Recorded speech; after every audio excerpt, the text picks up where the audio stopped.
So in the last video that I made about prayer, the main thing that I think we talked about was how mental prayer is essential, and that mental prayer means spending quality time with God. Okay, so I left it at that, and it really sounds easier said than done because spending quality time with people like humans is way easier because you just kind of see them and you can do stuff with them. But with God, who you can, I mean, he's a real person and a real being, but it's not the same. So how do you spend quality time with him? If it's so important and we have to spend quality time with him, well, how do you do it?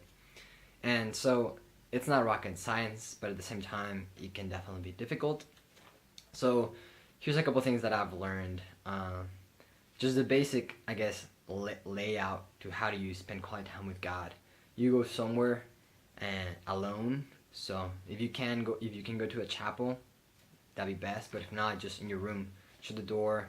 No distractions like your phone. Gotta be in silence. Whatever. Go out into the nature where people are not gonna disturb you, and make the sign of the cross, and put yourself in the presence of God. So you kind of acknowledge that He's there. You kind of tell Him, "Hey, God, I'm here. I acknowledge that you're listening to me, that you're present to me." And after that, you kind of just talk like you would to a friend.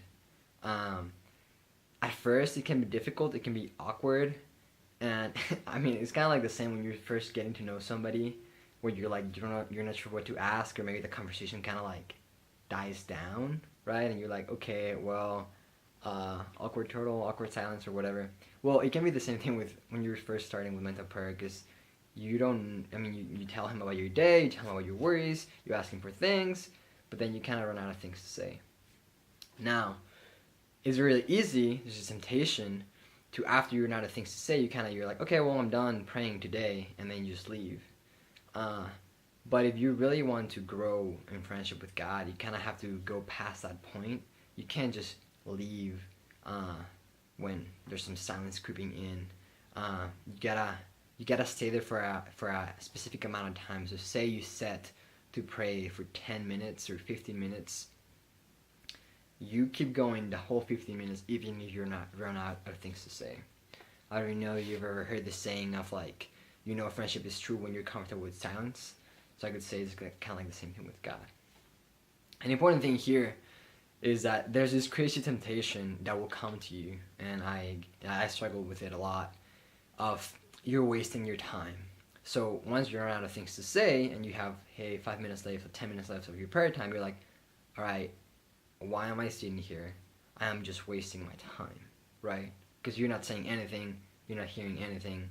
Well, that's a huge lie from the devil, for reals, okay? Because, of course, they will just want you to stop hanging out. You hang out with God, you don't really have to say anything. So, first thing to get into your mind is, if you're there, and this also works for distractions, right? If you're there and you're trying to hang out with God, right, there's nothing that can make your prayer unsuccessful unless you leave, okay? It doesn't matter if you get distracted, as long as when you acknowledge you're distracted, you try to get back into talking with God. Hey, your prayer is always successful. God makes prayer successful, not us, right? So, if you're there, you're good, okay? Good. So, mental prayer is essential. You need to spend quality time with God. You need to hang out with Him. How do you do it?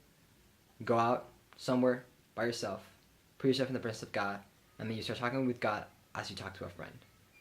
If silence creeps in, you push through it. You just chill. Like you would chill with your girlfriend, boyfriend, wife, husband when you're at a meal, eating with them at a date, right?